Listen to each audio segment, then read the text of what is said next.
అందరికీ నమస్కారం. మీరందరూ ఆనందంగా, ఆరోగ్యంగా, ఐశ్వర్యంతో ఉండాలని మనస్ఫూర్తిగా కోరుకుంటున్నాను.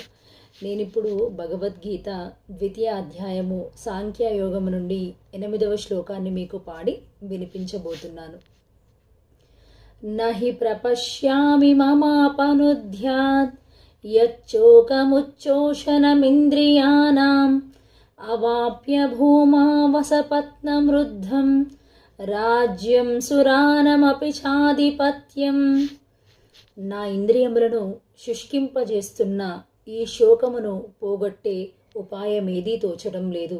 నేను ఈ భూమిపై సుసంపన్నమైన ఎదురులేని రాజ్యాన్ని గెలిచిన లేదా దేవతల వంటి ఆధిపత్యమును పొందిన ఈ శోకమును తొలగించుకోలేను అని అర్జునుడు బాధపడుతున్నాడు అని శ్లోకం యొక్క భావము.